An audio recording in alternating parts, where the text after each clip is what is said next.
Ya teman-teman, kembali lagi sama saya dan di sini saya akan merakit PC lagi dan juga PC-nya sudah ada di sini yang bertemakan gaming dan juga elegan dari segi PC-nya. Sangat simpel sekali, tidak ada RGB-RGB sama sekali di PC yang ada di sini, maupun LED warna putih kayak atau yang lainnya kayak dia itu tidak ada.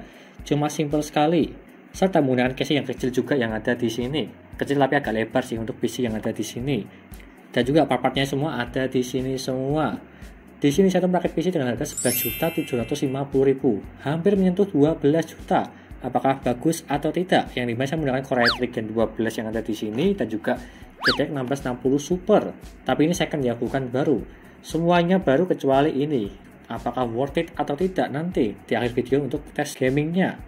Dan sebelum itu, sebelum saya jelaskan apa aja part yang ada di sini dan juga mereviewnya, jangan lupa klik subscribe dan teman-teman ucapkan bawah tuh ya, tinggal diklik seperti itu. Lanjut yang pertama. Di sini saya menggunakan Core i3 Gen 12 12100F yang ada di sini dengan harga 1.600.000 untuk yang ini. 4 core 8 thread udah sangat bagus sekali sih, apalagi Gen 12 udah gen paling tinggi. Mungkin kedepannya juga ada Gen 13 sih, tapi ya untuk sekarang ini Gen 12 sudah sangat cukup sekali. Dari segi performa yang bagus dan juga harganya agak naik sedikit sih. Kalau yang dulu bisa 1,5, 1,550, tapi naik 1,6 untuk saat ini di pertengahan September untuk saat ini. Selanjutnya saya menggunakan Mobo ini, ASRock H610 HDV M.2. Untuk Mobo yang di sini saya tuh mencari yang harga murah aja sekitar 1,4 juta untuk Mobonya. Tidak usah mencari yang serinya B lah, karena untuk pengujian aja serta menghemat budget dari segi perakitan yang ada di sini. Dan juga di sini terbilang cukup bagus menggunakan merek ASRock serinya H610M. Tapi ini yang support M.2 ya, kan ada yang support ada yang tidak. Tetapi kalau yang ini dia itu lebih bagus sedikit support M.2. Meskipun di sini satu perakitnya tidak memakai M.2 NVMe, cuma memakai SATA 3 aja. Lanjut, saya menggunakan RAM yang ada di sini. RAM Team Delta. Ini yang serinya T-Cred ya. Untuk tipenya 16GB 3200 mAh, untuk kecepatannya 16GB dengan harga 900.000 yang berwarna silver sendiri di bagian sini untuk RAM-nya. Niatku tersebut ingin mencari yang berwarna hitam, tapi emang stoknya kosong, cuma ada ini aja. Nggak masalah, cuma berwarna silver sendiri, masih tetap elegan dari segi bentuknya yang ada di sini.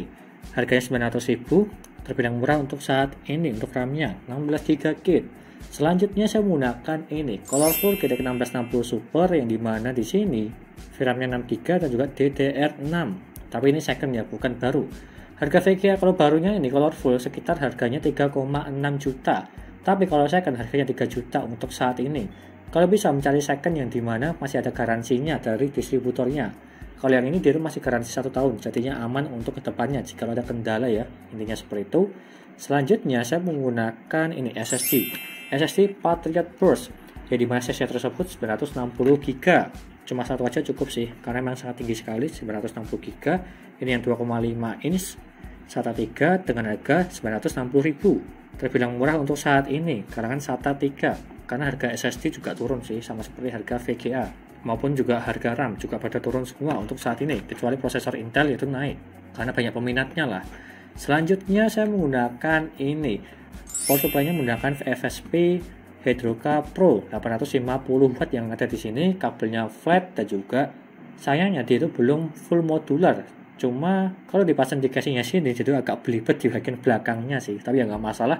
Serta ketinggian banget sih 850 watt dari segi dayanya. Sedangkan yang saya pakai ini paling ya di bawah 300 watt pada saat full loadnya. Jadi ya nggak masalah kalau yang ini untuk upgrade ke depannya lah. Kalau misal upgrade ke RTX 30, 60 maupun 70 serta 80 masih bisa lah untuk yang ini 80 plus bronze dengan harga 900 ribuan untuk ini power supply-nya. Selanjutnya saya menggunakan ini CPU cooler Corsair H100i Elite RGB yang dimana ini harganya agak mahal sekitar 1,9 juta. Yang dimana di sini penampakannya jadi berwarna hitam, fan-nya hitam, serta ada RGB juga di pump-nya sini. Tapi aku matikan supaya lebih ke full hitam semua, tanpa ada RGB sama sekali di pump-nya yang ada di sini. 1,9 juta, apakah bisa mendinginkan Core i3 Gen 12 atau tidak? Anda bisa lihat aja nanti di akhir video di pengujiannya. Harusnya bisa, karena CPU cooler yang menggunakan pipa di harga 300 ribuan sudah sangat sanggup sekali untuk mendinginkan Core i3 Gen 12. Kalau yang ini pasti lebih dari bisa lah. Corsair-nya ini dengan tampil full black dan cakep lah di casingnya yang ada di sini. Selanjutnya saya menggunakan ini casingnya, casing Tevware VXM yang dimana ini cuma support MATK aja dari segi mobonya, tidak support ATX. Serta di sini casingnya sudah pernah saya review di video sebelumnya. Kekurangan cuma dari segi dust filternya aja sih, tapi nggak masalah kalau menurutku. Ini termasuk harganya murah, 800.000. Sudah free 2 fan RGB, tapi nggak saya pasang di sini karena saya bertemakan hitam semua. Jadinya supaya lebih elegan lah dari segi casing yang ada di sini. Dia itu bentuknya kecil, tetapi tidak terlalu kecil sih, tapi bisa dibilang ini kecil lah. Jika dibandingkan dengan casing gaming yang lainnya yang tinggi-tinggi, yang ATX maupun yang MATX. Kalau yang ini MATX serinya kecil. Bisa dibilang seperti itu.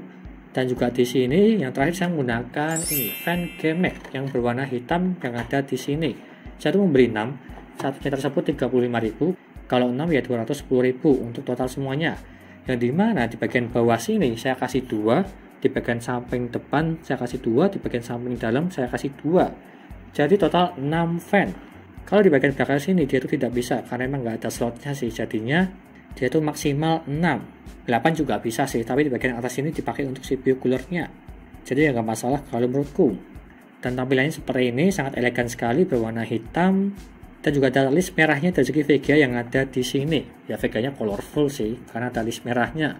Kalau bisa memakai merek lain seperti MSI atau Zotac yang berwarna hitam, supaya lebih full hitam semua dari segi PC-nya, maupun dari segi RAM-nya juga sama sih. Pakai HyperX Vari, bisa full hitam semua untuk yang ini.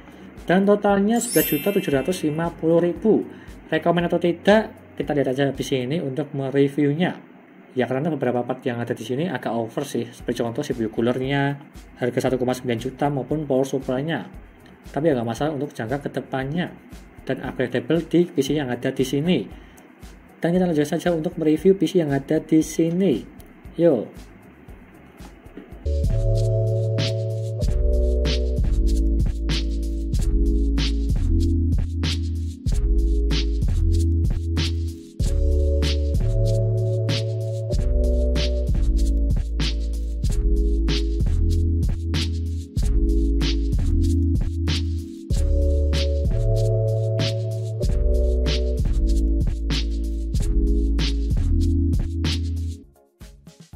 Lalu yang pertama dari segi booting Windows-nya, yang dimana saya menggunakan SSD Patriot, dan kita tunggu aja seberapa cepat dia untuk booting Windows-nya.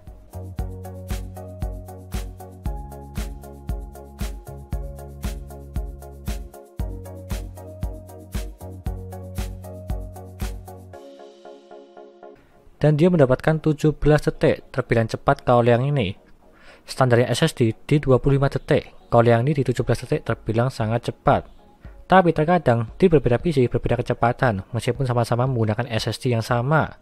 Lanjut ke HD Sentinel untuk mengecek kesehatan dan juga performa maupun suhunya. Untuk yang ini dia tuh 100% dari segi performanya, tapi kesehatannya 99%. Kalau menurutku ini nggak masalah, wajar lah di 99%. Yang penting tidak sampai di bawah 90% untuk SSD baru. Dan juga suhunya 39 derajat terbilang dingin kalau yang ini. Di bawah 40 derajat. Lanjut ke Crystal Dismark untuk mengecek kecepatan dari segi SSD Patriotnya, yang dimana untuk membacanya mendapatkan 537 dan juga menulisnya 442. Dan jika saya bandingkan dari yang ada di websitenya, dia itu up-to-nya 560/540. Kalau kita bandingkan semuanya, dia itu kurang semua atau tidak sesuai lah dari segi realitanya, tapi nggak masalah kalau menurutku, karena yang ada di websitenya tersebut dia itu up-to. Jadi kalau yang ini membacanya di atas 500 sudah bagus, dan juga menulisnya di atas 400 juga udah bagus. Tapi kalau bisa di atas 500 sih supaya lebih bagus, hampir menyerupai dengan yang ada di websitenya. Intinya seperti itu. Lanjut ke HW Monitor, yang dimana saya menggunakan Corsair H100i Elite untuk mendinginkan Core i3 Gen 12. Untuk minimalnya mendapatkan 32 derajat, terbilang dingin kalau yang ini. Serta maksimal yang mendapatkan 57 derajat. Terbilang dingin banget di bawah 60 derajat. Untuk minimalnya saya cuma diem aja di desktop, dia tuh mendapatkan 32 derajat, terbilang dingin. Dan juga maksimalnya saya tes di Geekbench R15 5 kali berturut-turut, dan dia mentok di 57 derajat, terbilang dingin juga untuk yang ini. Di bawah 60 derajat menggunakan liquid cooler. Lanjut ke Geekbench R15. Untuk OpenGL mendapatkan 203 fps, yang dimana saya menggunakan GTX 1660 Super. Dan juga CPU-nya mendapatkan 1195 CP untuk yang ini. Lanjut ke gamingnya, yang pertama GTA 5, Settingan 1080p dan juga settingan very high, dia tuh mendapatkan 148 fps untuk yang ini, terbilang sangat lancar. Di settingan rata kanan, untuk game GTA 5 masih di atas 100 fps untuk yang ini. Apalagi di game GTA Roleplay atau online, dia tuh juga sama masih sangat sanggup sekali untuk bermainnya. Lanjut ke Forza Horizon 4. Settingan 1080p dan juga settingan high, dia tuh mendapatkan 108 fps. Kalau yang ini juga sama, di settingan rata kanan, mentok di atas 100 fps lebih sedikit. Jadi sangat nyaman juga untuk bermain game Forza Horizon 4. Lanjut ke Apex Legends. Settingan 1080p dan juga settingan high, dia itu mendapatkan 130 fps. Kalau yang ini saya setting di very high, dia itu juga bisa. Tapi saya lebih stabil di settingan high aja, supaya lebih nyaman untuk bermain game Apex Legends. Lanjut ke game Valorant. Settingan 1080p dan juga settingan high, dia tuh mendapatkan 289 fps, hampir menyentuh 300 fps. Karena game Valorant terbilang sangat ringan, jadinya ya mendapatkan di atas 200-an fps, hampir menyentuh 300 fps untuk yang ini, settingan rata kanan. Lanjut ke Dota 2. Settingan 1080p dan juga settingan high, dia tuh mendapatkan 117 fps untuk yang ini. Di settingan rata kanan, dia itu masih mendapatkan di atas 100 fps. Jadi nggak masalah kalau yang ini, game Dota 2. Lanjut ke PUBG Steam. Settingan 1080p dan juga Ultra, dia itu mendapatkan 161 fps. Di settingan rata kanan, dia itu masih di atas 100 fps. Jadi sangat lancar juga untuk bermain game PUBG Steam. Di settingan rata kanan untuk yang ini. Yang terakhir dari segi Resident Evil 6. Settingan 1080p dan juga settingan high, dia tuh mendapatkan 152 fps. Untuk game yang ini juga sama. Kalau menggunakan GTX 1660 Super, dia tuh bisa mendapatkan di atas 150 fps di settingan rata kanan. Intinya seperti itu. Lanjut ke dayanya. Untuk minimalnya, dia tuh mendapatkan 63 watt paling bawah. Terbilang agak boros sedikit kalau yang ini. Kalau menurutku pribadi, di bawah 60 watt terbilang masih irit. Tapi kalau yang ini, kelebihan 3 watt ya termasuk di kalangan agak boros lah. Meskipun sudah memakai fan black semua, tidak ada RGB sama sekali, tetapi masih tetap agak boros sedikit di minimalnya. Dan juga maksimal yang mendapatkan 232 watt untuk maksimal ini. Yang dimana ini saya tes di game Resident Evil 6 settingan 1080p dan juga settingan high. Dia tuh mentok di 232 watt. Terbilang masih aman lah, masih di bawah 300 watt dari segi dayanya pada saat bermain game yang berat-berat. Intinya seperti itu. Dan kesimpulannya, dengan harga 11 jutaan atau 11.750.000 hampir menyentuh 12 juta, rekomen atau tidak? Kalau menurutku pribadi terbilang rekomen aja, yang dimana ada part-part yang upgradable dan juga ada beberapa yang kurang upgradable. Seperti contoh dari segi mobonya aja kalau yang ini. Tetapi dari segi power supply-nya, CPU cooler-nya, menggunakan Corsair Liquid, sudah sangat sanggup sekali untuk mendinginkan Core i7 sampai Core i9 maupun Ryzen 7 maupun Ryzen 9. Bisa dibilang upgradable untuk yang ini. Tapi kalau ingin lebih bagus lagi, silahkan ganti di mobonya.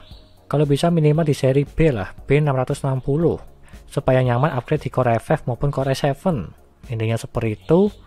Dan juga penampilannya ini sangat simple sekali, clean lah, tampil elegan, tanpa RGB maupun LED sama sekali.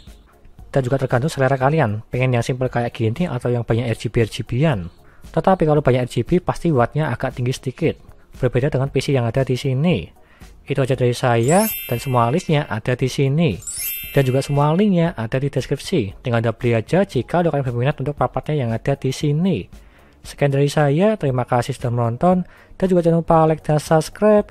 Dan nantikan video lainnya mengenai rakit PC Intel maupun AMD gaming maupun editing. Dan juga jangan lupa share dengan teman-teman kalian yang ingin rakit PC. Dan terima kasih sudah menonton.